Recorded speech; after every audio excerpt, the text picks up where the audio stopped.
Sou zelador sazonal de um parque nacional no Alasca. Não direi qual, porque ainda valorizo meu trabalho e fui avisado por meus empregadores para manter minha boca fechada sobre qualquer coisa incomum que vi durante meu tempo aqui. Dito isto, há algumas coisas muito estranhas que vi nos últimos 3 anos em que ocupei este cargo e decidi compartilhar algumas com você. Você pode nem saber o que é um zelador sazonal, e isso é completamente compreensível. Geralmente, não é tão emocionante, para ser honesto. Começo minha temporada quando o parque está fechado para o inverno e a minha responsabilidade é garantir que as várias cabanas e prédios públicos sejam mantidos e que a neve seja mantida limpa de seus telhados para evitar qualquer dano, esse tipo de coisa. É um trabalho solitário e se você gosta de pessoas, provavelmente não é para você. É preciso ser um pouco esquisito para se exilar voluntariamente por 3 meses, sabendo que não há saída até que a neve comece a derreter e os arados possam começar a limpar algumas das estradas de acesso que levam à minha cabine. Eu tenho um snowmobile que posso usar para fazer a viagem de 3 horas até o posto de guarda florestal mais próximo, se necessário, mas não é como uma viagem rápida à loja da esquina. É muito bom para mim, no entanto. Sempre fui um pouco solitário e tenho Max, meu Jack Russell Terrier, para me fazer companhia. O trabalho não é muito exigente, normalmente passo apenas alguns dias por semana cuidando de minhas responsabilidades e o resto do tempo é meu para fazer o que quiser. Alguns anos atrás, peguei a fotografia da natureza como um hobby para passar o tempo e até tive algumas de minhas fotos publicadas por uma organização que você reconheceria pelo nome. Na verdade, tenho cópias emolduradas dessas revistas penduradas na parede atrás de mim agora. Muitas pessoas visitam este parque durante os meses mais temperados. É provavelmente um dos lugares mais populares para quem gosta de atividades ao ar livre nesta região do Alasca. Nos meses de inverno, no entanto, fica completamente deserta, exceto por alguns postos solitários de guarda florestal e similares. Passo semanas seguidas sem ver uma alma, e a única pessoa com quem falo com alguma regularidade é meu amigo Ranger, vamos chamá-la de Rick, com quem converso algumas vezes por semana no rádio. Além disso, somos apenas eu e Max. Não tenho certeza da melhor maneira de contar a você sobre algumas das coisas que vi aqui nos dias escuros e gelados do inverno, então vou mergulhar de cabeça e falar sobre as sombras.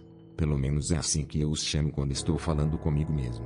Eu não tenho ideia do que eles realmente são, mas quando as tempestades de inverno estiverem soprando forte contra as janelas fechadas da minha cabana e a visibilidade na neve e na penumbra for quase nula, você os verá.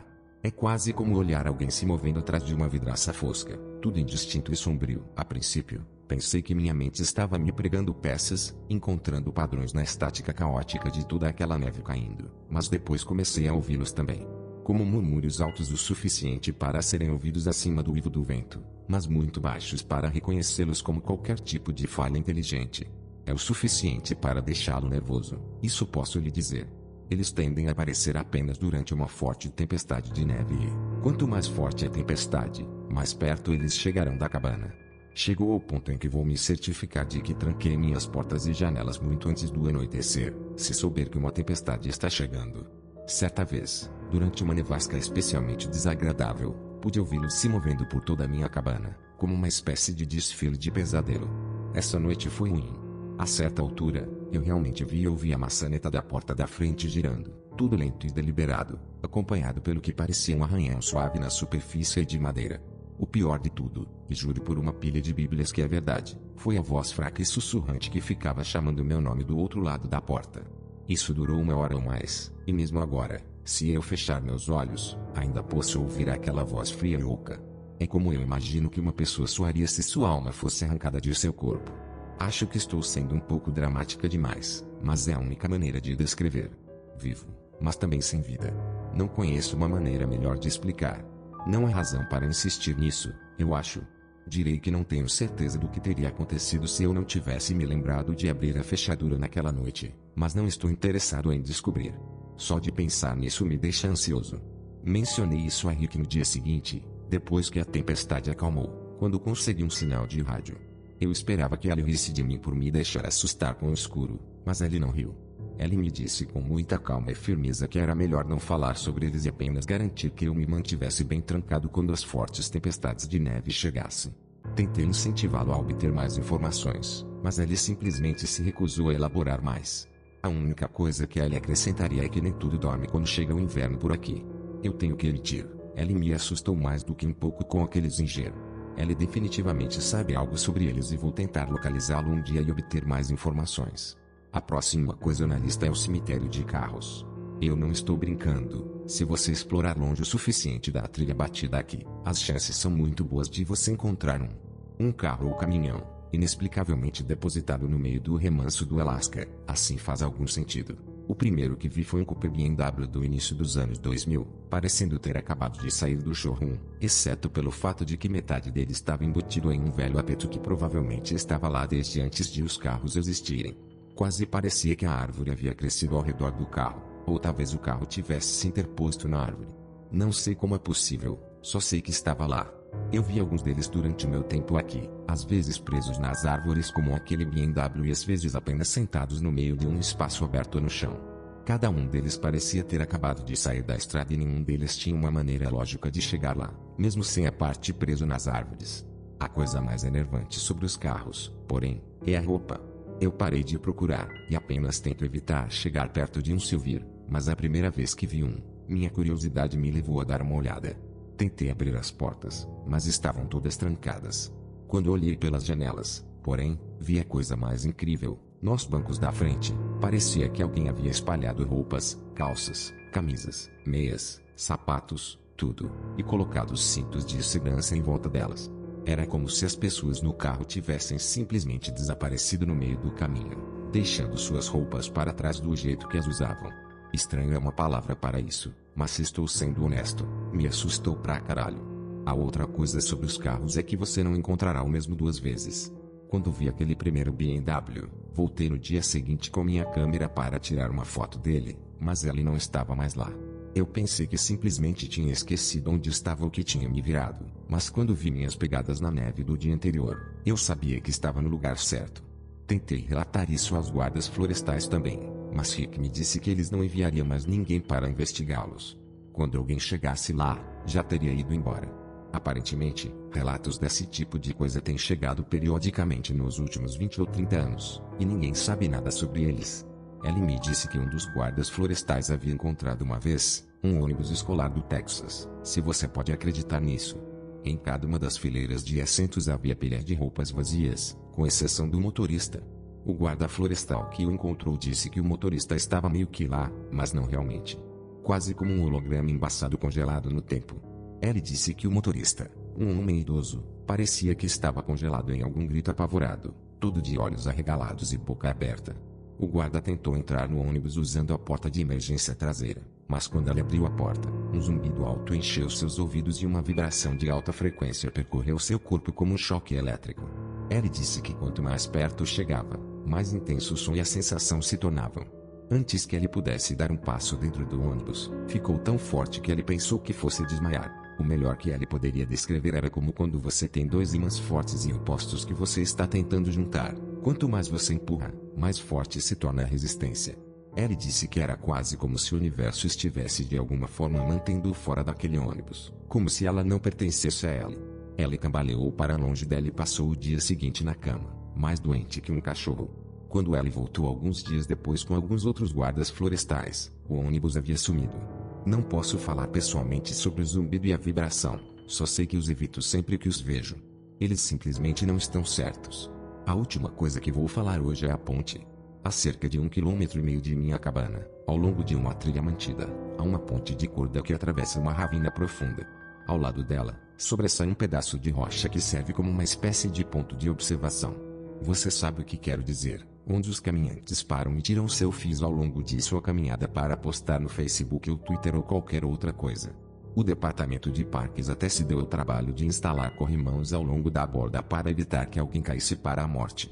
Claro, não há caminhantes aqui durante o inverno. O parque está tecnicamente fechado e todas as estradas que levam à área são bloqueadas por correntes para evitar que alguém entre de carro e tenha problemas sem possibilidade de resgate. Eu caminho por esse caminho provavelmente uma vez por semana, procurando novas oportunidades de fotos para ocupar meu tempo. É uma bela caminhada e toda a paisagem parece tão nítida e fresca sem pessoas andando por toda parte. Eu tirei algumas fotos incríveis da ponte, mas não me atrevo a pisar nela quando está tão frio. As tábuas estão constantemente congeladas e escorregadias com gelo. Tenho certeza de que não seria um grande passo em falso cair de bunda e deslizar para fora das alças de corda na altura da cintura. Eu estaria caindo 200 pés nas rochas abaixo antes mesmo de perceber o que estava acontecendo. Aqui está a parte estranha, no entanto. Invariavelmente, quando chego àquela ponte, encontro vários conjuntos de pegadas que conduzem ao afloramento rochoso, mas nenhum deles se afasta dele. Eles virão de todas as direções diferentes, alguns do caminho e outros direto das árvores, mas todos parecem parar na beira da ravina. Eles têm vários tamanhos e comprimentos de passo, alguns dos quais são muito pequenos e outros são tão grandes que devem ter sido feitos por uma pessoa enorme.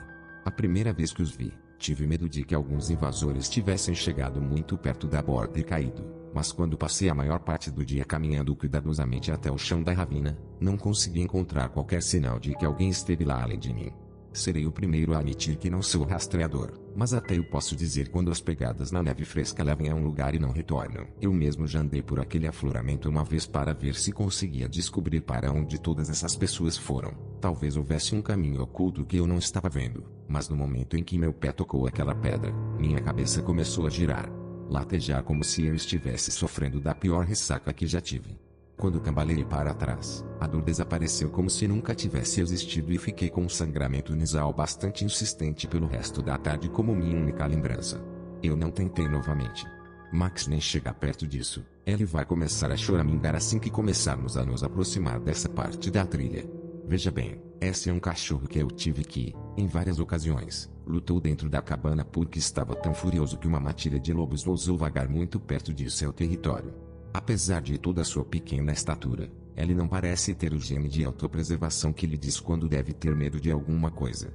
Mas não o despercebido, essa é uma história completamente diferente. Até Max tem seus limites, eu acho. Tenho mais histórias, mas estou ficando um pouco cansado e já é hora de dormir um pouco. Amanhã preciso ir até as cabanas perto do lago congelado e me certificar de que seus telhados estejam limpos. Vou escrever mais depois. Da próxima vez, contarei sobre os ursos mortos. Olá a todos. Sou eu novamente. Em primeiro lugar, uau! Eu não esperava esse tipo de resposta. Obrigado por todos os ótimos comentários sobre meu post anterior. Honestamente, eu não tinha certeza de como alguém estaria interessado em algumas das coisas que estão acontecendo aqui, e fiquei mais do que um pouco surpreso quando voltei para minha cabana ontem e vi todas as respostas. Antes de começar com mais algumas experiências que tive aqui, gostaria apenas de responder a algumas perguntas ou comentários que as pessoas fizeram na minha última atualização. Alguém sugeriu que eu deveria tentar capturar as sombras com minha câmera. Essa é uma boa sugestão, e eu já tentei isso em algumas ocasiões. O problema que encontrei é que, por causa da escuridão e da neve, só tenho duas opções: usar um flash ou alguma outra fonte de luz ou usar uma velocidade de obturador longa em minhas câmeras.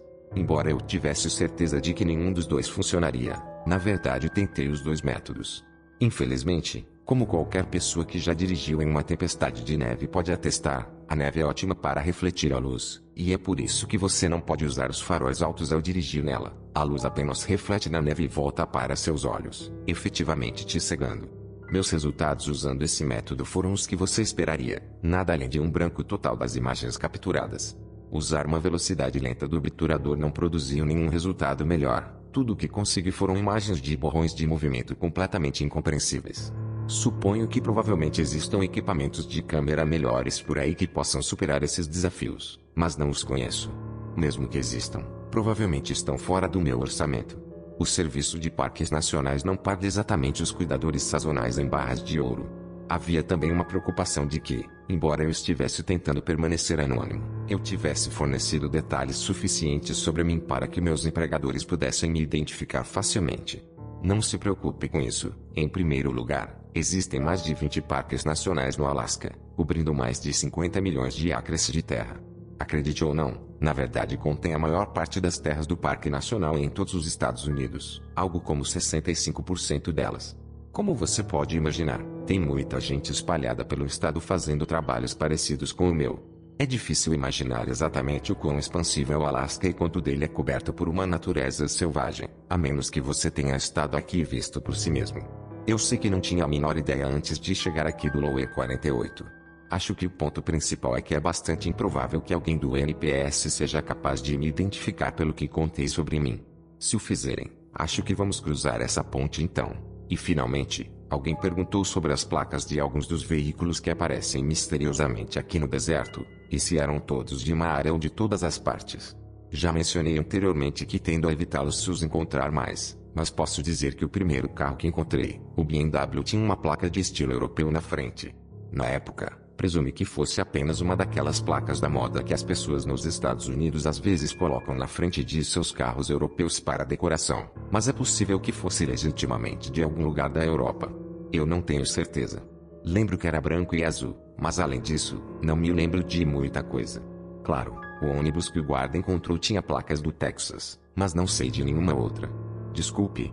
Ok, agora que esclareci esses pontos, vamos mergulhar em algumas das outras coisas que estão acontecendo aqui. Já que mencionei isso no meu post anterior, vou começar com os ursos. Então, você provavelmente já sabe disso, mas o Alasca tem alguns dos maiores e mais perigosos ursos do mundo.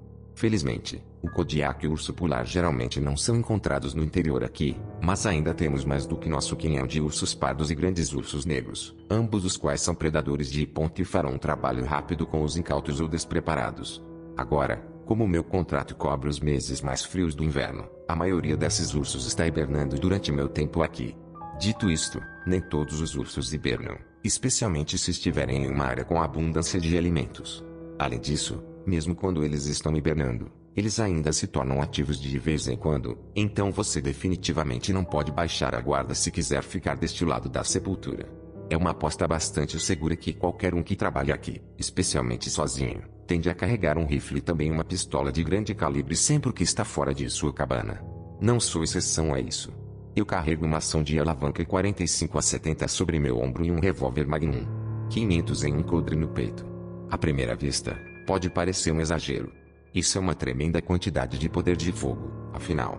No entanto, a primeira vez que você vislumbrar uma mamãe grizzly com seus filhotes e perceber que está olhando para um predador de 800 libras que pode atropelá-lo em um piscar de olhos, você começará a se perguntar por que eu não carrego ainda mais. A razão pela qual menciono tudo isso não é para dar a impressão de que eles são algum tipo de monstro mítico escondido atrás de cada árvore apenas esperando para atacar, apenas que eles representam o topo da cadeia alimentar aqui, ponto final. Nada, e quero dizer nada, exceto uma matilha de lobos famintos, ameaçará um deles, e mesmo isso só foi documentado em algumas ocasiões. Eles são enormes, poderosos e agressivos, e se você vive no território deles e não mantém a cabeça girando, você é um idiota e provavelmente logo será convertido em merda de urso. Então, sendo este o caso, tenho certeza de que você entenderá o que significa quando eu disser que algo está matando grandes ursos por aqui. Não estou falando de caçadores ou caçadores indígenas ou qualquer coisa assim. Eu estou falando sobre algo. Tipo, não humanos e definitivamente não lobos famintos. Mas deixe-me recuar um passo. Minha primeira temporada aqui como zelador de inverno foi uma experiência de aprendizado infernal. Apenas tentar descobrir as rotinas de manutenção necessárias e aprender a navegar em minha área de responsabilidade foi um pouco opressor. Um dia, eu estava voltando de uma ronda em um dos postos da guarda florestal que estava fechado no inverno e acabei pegando uma curva errada na trilha. No momento em que percebi meu erro, já estava a uma boa distância do novo caminho e vagando por um território desconhecido. Quando eu estava me preparando para virar e refazer meus passos, subi uma elevação e de repente me deparei com a forma inconfundível de um grizzly, a menos de 10 metros do caminho à frente de costas para mim. Eu tenho que te dizer, eu quase me mijei enquanto me atrapalhava para tirar o rifle do meu ombro. Ainda bem que não precisei dela naquele momento, porque descobri, para meu espanto, que estupidamente pendurei minha mochila por cima da alça do rifle, prendendo efetivamente contra o meu corpo. Estupidez e complacência são o que matam vocês aqui, pessoal, e eu poderia ter sido um exemplo perfeito de ambos naquele momento. Acontece que o urso não estava se movendo. Ela estava parado ali, perfeitamente imóvel, com a parte traseira voltada para mim, e eu sabia instintivamente que algo estava errado com ela. Desistindo do meu rifle, peguei minha arma do coldre e me aproximei cautelosamente do grizzly, meus olhos fixos no urso e preparados para o menor sinal de movimento. Quanto mais perto eu chegava disso, porém, mais eu tinha certeza de que ela não iria se lançar contra mim de repente e me dar uma lição sobre exatamente onde eu estava colocado na cadeia alimentar. Aqui é onde fica surrealismo. Antes de chegar perto dele, já havia reconhecido que estava morto. O que eu não conseguia explicar era porque ainda estava de pé. Ele claramente estava lá há algum tempo, já que não havia pegadas levando a ele na neve e, quando me aproximei dele, pude ver que a carne ao redor de seu focinho já estava começando a se decompor e se afastar de seu corpo. Crânio. Quando dei uma boa olhada nele, também pude ver que faltavam tufos de pelo aqui e ali. Apesar de tudo, ainda estava de pé, como se tivesse morrido e apenas esquecido de cair. Eu o examinei bem de perto, o que ainda era um exercício enervante, morto ou não, mas não consegui encontrar nenhum tipo de ferida ao sangue que pudesse indicar por que ele havia morrido. Foi então que percebi algumas coisas. Em primeiro lugar, havia grizzlies ativos na área e, em segundo lugar, nada havia vasculhado a carcaça. Dizer que isso é incomum é um eufemismo. A maioria dos principais carnívoros nesta área, incluindo lobos, cacajus e raposas, complementam suas dietas comendo carniça. O fato de esse urso ter morrido e permanecido completamente intacto não era apenas desconcertante, era antinatural. Eu relatei a descoberta ao posto de guarda florestal e ouvi mais tarde de Rick que houve quase uma dúzia de outras descobertas semelhantes dentro daquela área geral nos últimos 2 meses. O NPS até trouxe alguns patologistas zoológicos sofisticados de Anchorage para descobrir o que matou os ursos. Eles passaram 2 semanas no campo com os guardas florestais examinando as carcaças e então, uma manhã, eles simplesmente partiram. Aparentemente foram chamados de volta abruptamente sem nem mesmo com sua licença. Imediatamente depois disso, as carcaças foram destruídas e a investigação encerrada. Uma semana depois, um relatório apressado e surpreendentemente breve voltou indicando morte por predação natural. Nenhuma investigação adicional indicada. Predação natural. Não tenho certeza de como um predador poderia ter matado o urso que encontrei sem deixar uma única marca nele ou vestígio de sangue, muito menos de alguma forma mantê-lo em pé após a morte e então decidir que não iria se alimentar da caça. Eu chamo de besteira, e os rangers também. Rick me disse que seu chefe tentou entrar em contato com os patologistas para obter mais informações, mas foi informado de que todos haviam sido transferidos e não estavam mais trabalhando com o serviço de parcas. Não desistindo facilmente, o chefe de Rick tentou ligar para um número de celular particular que ele havia obtido de um dos patologistas durante a visita. Foi para uma mensagem desconectada indicando que o telefone não estava mais em serviço. Isso foi estranho, porque ele havia acabado de falar com o investigador usando esse mesmo número apenas algumas semanas antes, então ele sabia que era um bom número. Mas, tarde da noite, ele recebeu uma ligação de um desconhecido. Quando ele atendeu, ele reconheceu a voz abafada do patologista de quem ele havia feito amizade, parecendo que eles estavam sussurrando em seu telefone. Deixe para lá. Esqueça isso, foi tudo o que eles disseram antes que a linha caísse. Ele tentou ligar para o número de volta várias vezes, mas foi para o ar morto a cada vez. Essa foi a última vez que ele ouviu algo sobre isso.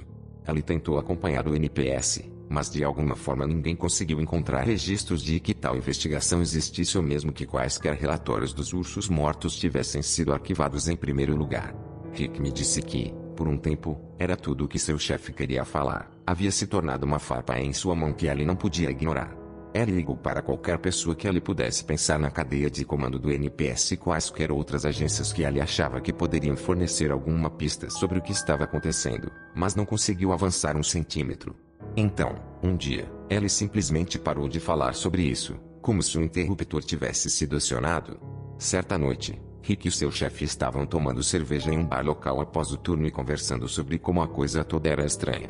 E então, na manhã seguinte, seu chefe entrou. Parecendo um pouco abalado e indisposto, entrou em seu escritório, fechou a porta e não disse 2 palavras a Rick naquele dia. Ela nunca mencionou o incidente novamente. Algumas vezes, Rick tocou no assunto em uma conversa com ela e mais tarde seu chefe simplesmente ignorou a coisa toda e mudou de assunto, parecendo muito desconfortável com a coisa toda. Não sei o que aconteceu, mas se eu tivesse que adivinhar, estou pensando que seu chefe provavelmente estava cavando em algo que não deveria ser cavado, e alguém o convenceu de que era melhor se ele simplesmente esquecesse isto. Olha, eu não sou um maluco teórico da conspiração, ok? Eu só sei que a coisa toda fede ao inferno e vou deixar por isso mesmo. A outra coisa que vou contar hoje é o que chamamos de Cabana da Bruxa. Não tenho certeza do que era originalmente, na verdade. Não é muito mais do que uma cabana de toras de um quarto construída no meio do mato. Já ouvi algumas vezes e entrei uma vez.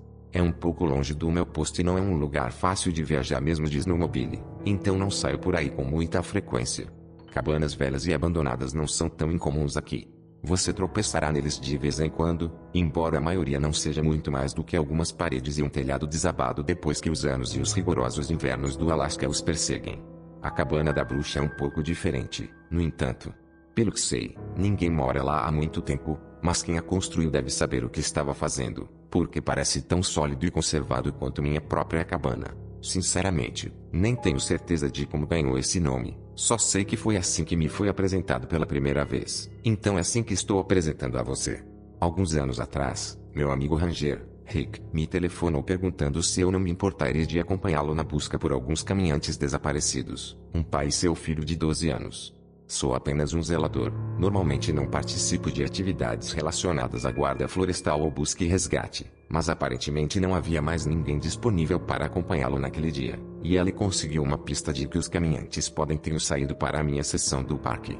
Nos esforços de SR, especialmente durante os invernos escuros do Alasca, encontrar alguém rapidamente é crítico se você quiser encontrá-lo vivo, então ele queria acompanhar isso o mais rápido possível.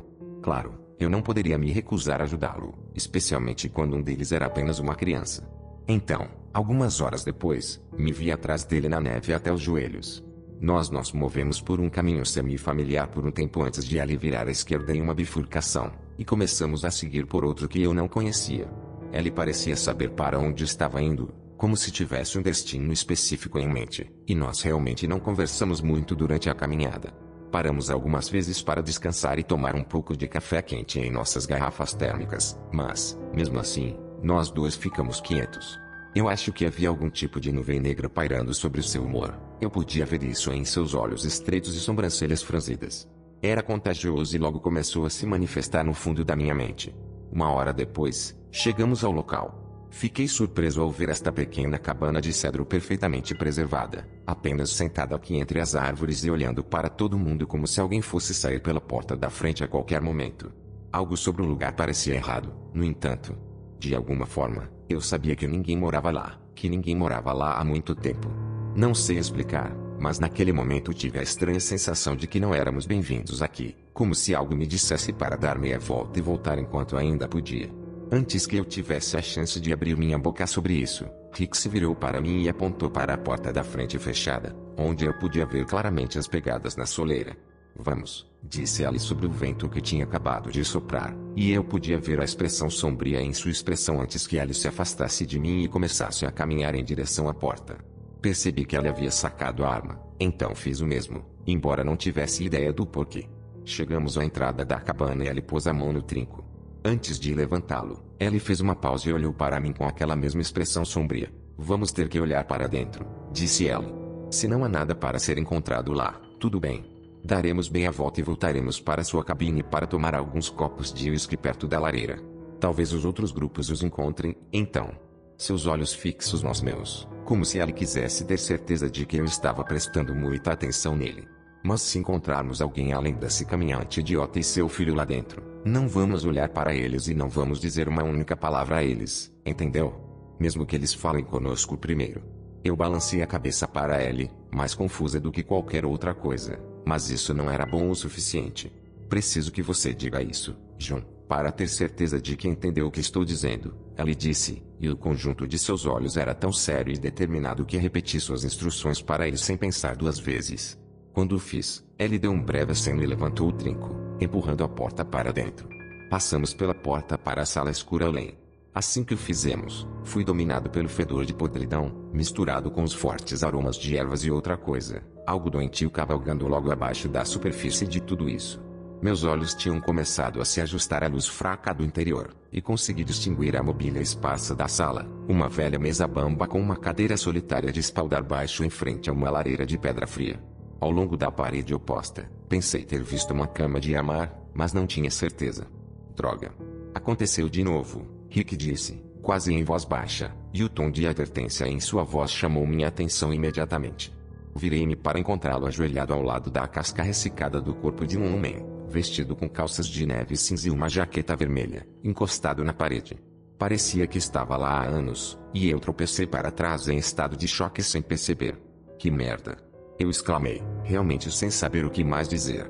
Rick pegou algo que estava no chão perto da mão esquelética do homem, olhou brevemente para o quarto e então acenou para a porta. Hora de ir. Vou informar a equipe SR que encontramos os caminhantes, disse ele. Eu estava mais do que um pouco confuso. O corpo que estávamos vendo estava quase mumificado, claramente estava lá há muito tempo, e eu disse isso a ele. Sem mencionar o fato de que havia apenas um deles, se era possível que este fosse o pai. Isso ainda significava que o filho estava em algum lugar por aqui. É tarde demais, Jun. Foi tudo o que ela disse, colocando algo em minhas mãos enquanto passava por mim e saía pela porta. Olhei para baixo e percebi que estava segurando um caderninho, do tipo que uma pessoa guarda no bolso para o caso de precisar anotar alguma coisa. Entorpecida, eu o abri. Estava quase vazio, exceto pelas 2 primeiras páginas, que estavam rabiscadas com uma letra cursiva desleixada a lápis. Eu não tenho mais, então isso vai ser tão bom quanto eu me lembro, mas deve estar perto o suficiente para que você entenda a essência. Encontramos a cabana dela. Deus, eu gostaria que não tivéssemos. Nathan se foi, ela o levou. Estou vagando por aqui há dias, mas não consigo encontrar a saída. Eu não vi Nathan ou ela desde o primeiro dia. Meu menino se foi. Como posso não encontrar minha saída? O que está acontecendo? Eu posso ouvir seus sussurros me provocando, mas é sempre um pouco mais à frente, na próxima esquina. Eu não entendo nada disso. Eu sinto muito. Acontece que acabamos voltando para minha cabana. Rick comunicou pelo rádio à equipe SR que havia encontrado os caminhantes no alojamento, e a pessoa do outro lado da linha parou por um longo momento antes de responder com um simples reconhecimento. Sem perguntas. Nada mais. Apenas, reconhecido, Rick. Não nos falamos muito naquela noite. Nós apenas sentamos na frente do meu fogo e bebemos o resto do meu jameson até que ambos desmaiamos. Quando recuperei a consciência na manhã seguinte, Rick já havia se levantado e saído. Não falamos sobre isso desde aquele dia. O caderno tinha sumido quando acordei, então presumo que Ellie o tenha levado. Claramente, Ellie sabe algo sobre o que aconteceu, sobre aquela cabana, mas nunca perguntei a Ellie sobre isso. Não tenho certeza se realmente quero saber. Às vezes já é difícil dormir à noite aqui fora. Falando nisso, acho que é hora de eu assinar e fechar os olhos. Já são quase 2 da manhã e tenho um longo dia de trabalho pela frente amanhã. Nevou bastante hoje e eu já estava atrasado para limpar o telhado dos galpões de armazenamento perto da velha torre de vigia de incêndio. Prefiro não ter que lidar com os estragos se o telhado desabar, então é melhor eu ir para lá assim que diminuir um pouco lá fora. Vou escrever mais alguns em breve.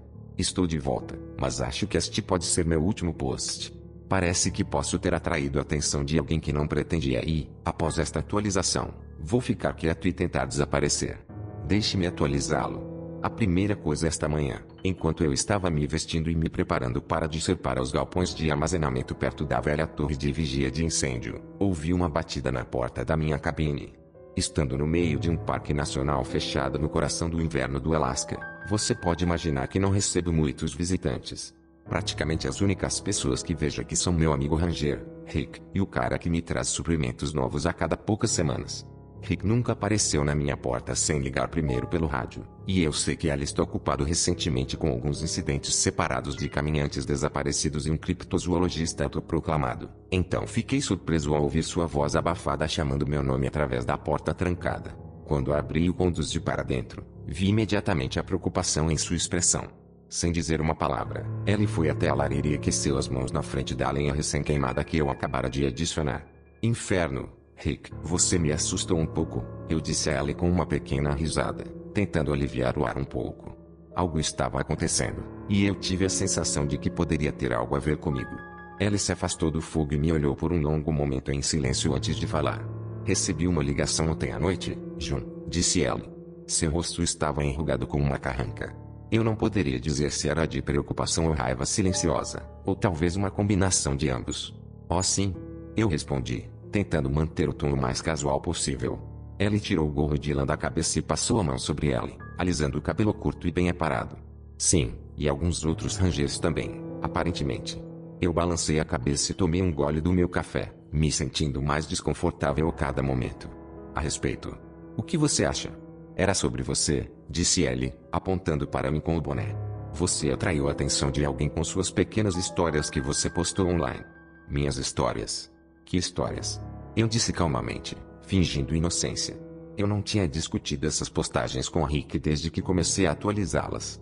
Claro, conversamos sobre a possibilidade de eu fazer alguns no passado, mas não contei a ele que realmente os escrevi. Tanto quanto ele sabia, eu estava apenas soprando fumaça.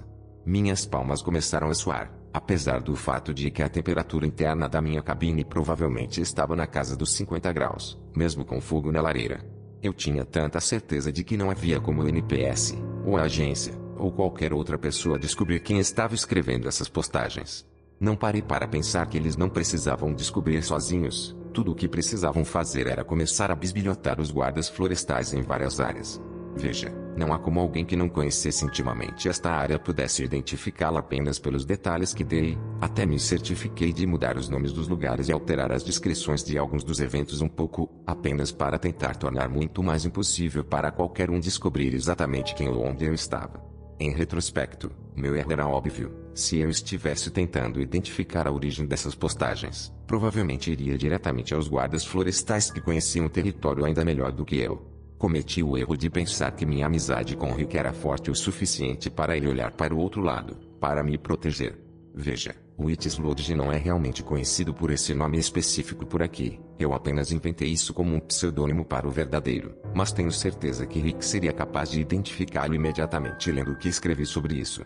O mesmo vale para as outras histórias também. E também tenho certeza de que outros Rangers seriam capazes de reconhecê-los pelo que realmente eram, agora que estou realmente pensando nisso. Merda. Eu fudi bem desta vez. Ok, então o negócio é o seguinte. Há coisas que acontecem aqui, mais do que eu já contei a alguém. Mais do que eu planejava aludir nesses posts. Coisas que eles fazem aqui. E coisas que eles definitivamente não querem que ninguém saiba. Eu pensei que estava sendo muito inteligente ao compartilhar isso com todos vocês e disfarçar os detalhes o suficiente para que eles não pudessem ser decifrados e rastreados até mim. Porra. Rick inclinou a cabeça para mim e me deu um daqueles olhares que me diziam que ele não estava com disposição para nenhum jogo agora. Você conhece as histórias de que estou falando, John? Ele disse em um tom monótono. Os que eu já disse várias vezes foram uma má ideia. Os que eu disse que iriam causar problemas para você. Eu tentei dar de ombros, minimizar isso. Inferno, eram apenas algumas histórias na internet, Rick.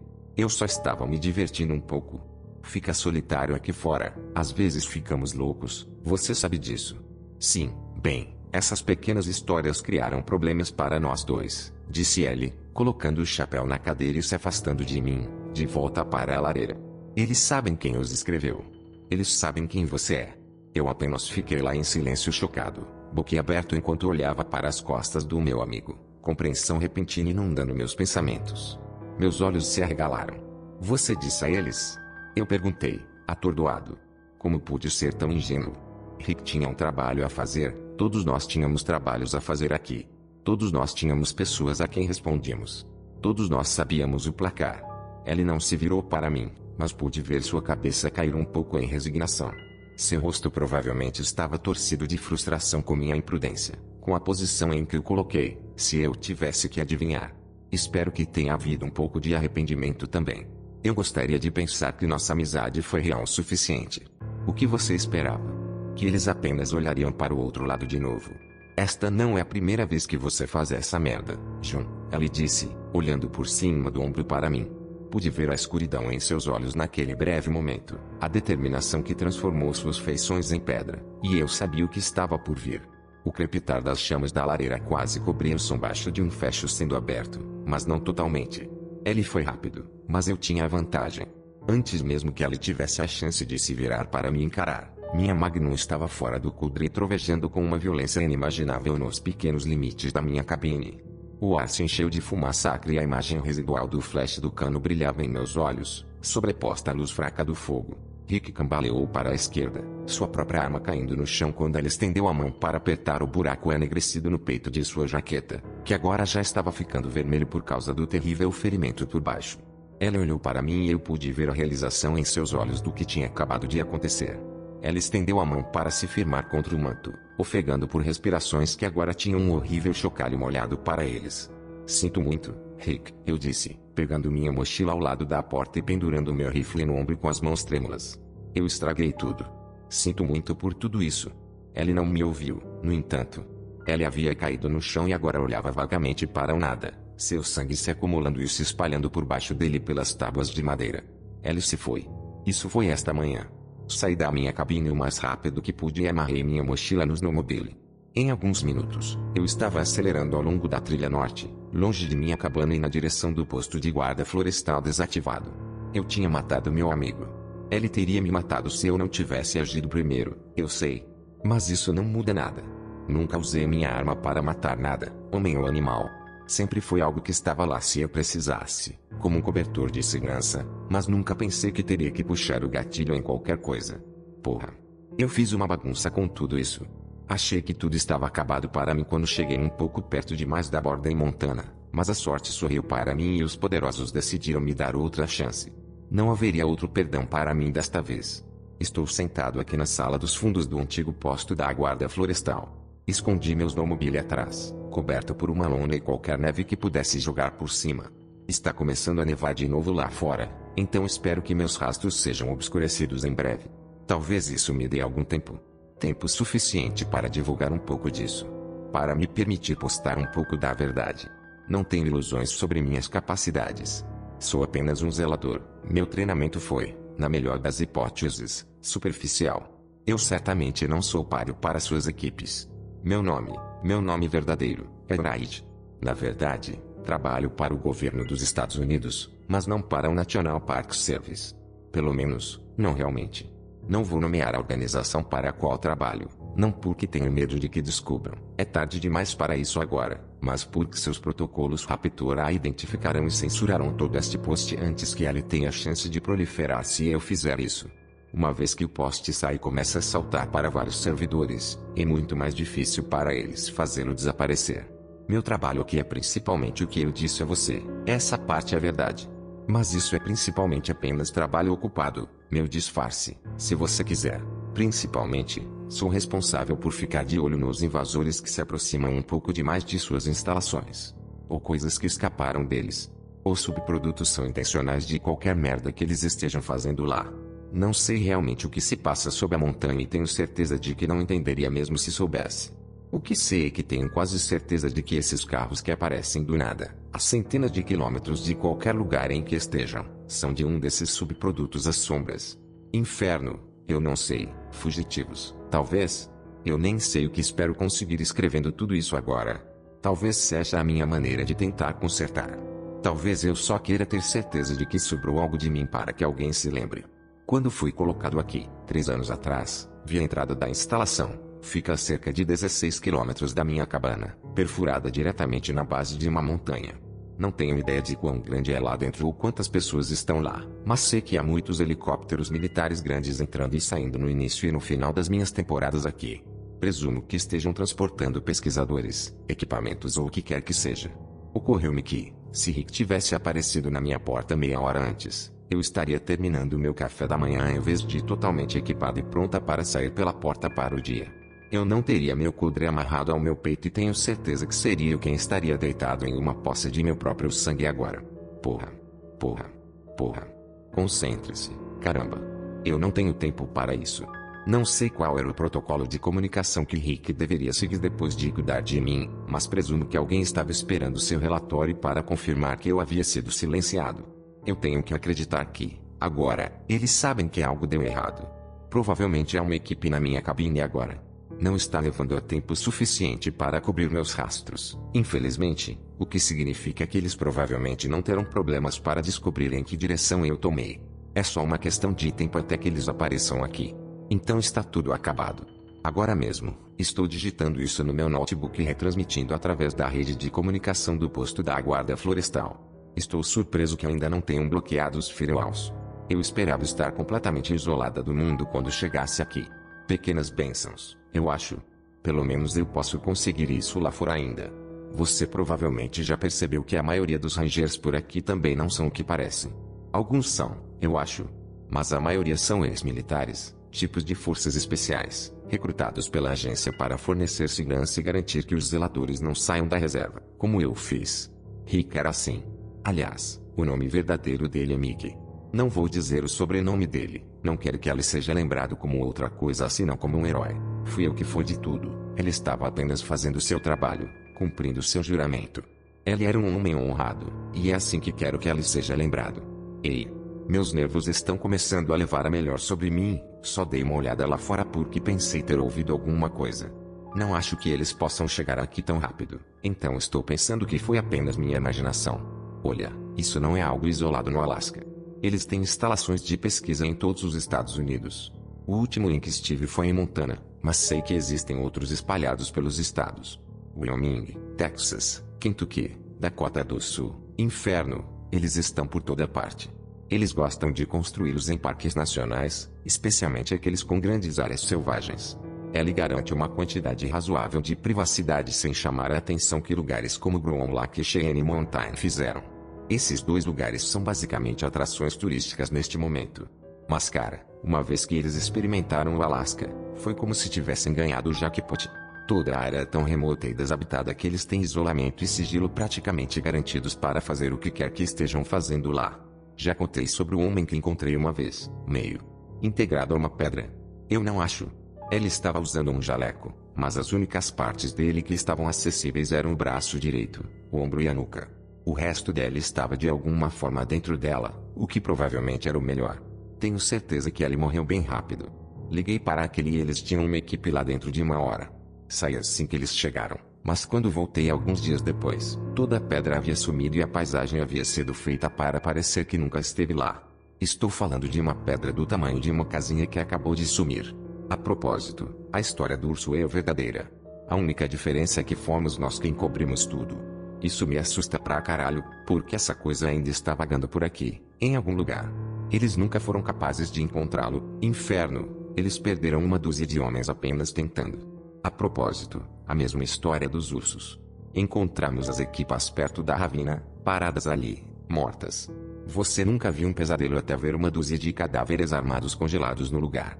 No momento em que os encontramos, eles não eram muito mais do que pele cinza esticada sobre esqueletos, mas lá estavam eles, parecendo um maldito exército de zumbis saído de um filme de terror. Eu vi uma vez, eu acho, a coisa que fez isso. Era mais ou menos do tamanho de um homem alto e magro, mas a forma estava toda errada, as juntas dobradas de maneiras estranhas e a cabeça era algo que me lembrava um louva-a-Deus. Estava coberto de pele manchada de preto e cinza que parecia uma espécie de escamas, mas não exatamente. Não sei. Eu sou apenas um zelador. Eu o encontrei enquanto fazia minhas rondas um dia. Estava preso nas costas de um daqueles grandes grizzlies, braços e pernas enrolados em volta dele como se fosse algum tipo de inseto monstruoso ou algo assim. O urso estava parado ali, dando os gritos mais terríveis que você já ouviu, como se estivesse sendo queimado vivo ou algo assim. Mas não estava se movendo, estava apenas parado ali perfeitamente imóvel enquanto essa coisa fazia o que quer que estivesse fazendo, alimentando-se do urso, de alguma forma, eu acho. Escondi-me atrás de uma árvore e quase me mijei. Eu tinha certeza de que ouviria minha respiração em pânico e viria atrás de mim, mas não veio. Eventualmente, o urso parou de fazer aquele som terrível de choro e ficou quieto. Alguns minutos depois, essa coisa se desvencilha do grizzly, dá alguns passos em direção a um grande pinheiro e simplesmente desaparece. Só que realmente não desapareceu.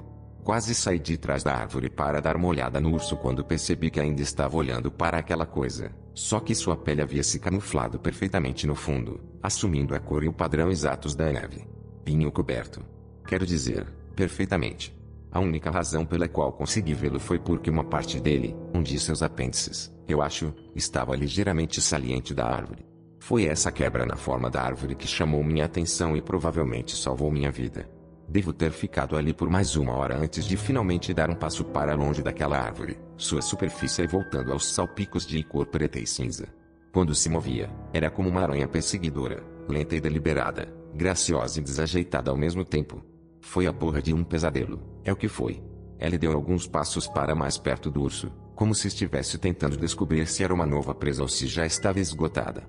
Como se tivesse esquecido e estivesse apenas procurando sua próxima refeição. Depois disso, ela deslizou pela trilha sem fazer barulho, felizmente na direção oposta do meu esconderijo.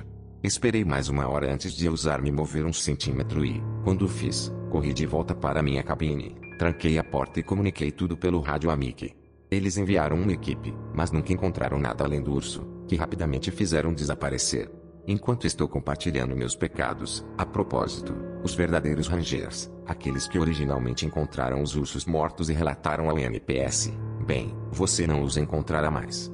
3 deles trabalharam com os pesquisadores, como eu disse em minha história, mas 1 semana depois que os pesquisadores partiram, todos os 3 guardas florestais de alguma forma se desviaram da trilha durante uma tempestade de neve e morreram de hipotermia. Ok, certo. Hipotermia. Você pensaria que a agência poderia pelo menos usar um pouco de imaginação ao inventar essas histórias. Eu sei que essa coisa toda deu uma guinada repentina para a direita em vocês, e sinto muito por isso. Mas estou sem tempo, não há mais tempo para pretextos ou mentiras. O ponto principal é que é melhor você ficar fora dos parques. Vá ver um filme, dar uma volta, jogar videogame, o que for. Suponho que até os parques estaduais provavelmente sejam seguros o suficiente, mas eu não arriscaria. A merda que eu vi. O que eles fizeram. ... Ok, tenho certeza que não foi minha imaginação dessa vez. Hora de carregar o post. Se eu estiver enganado e tiver mais tempo, enviarei uma atualização, mas quero garantir que isso seja divulgado antes que eles parem.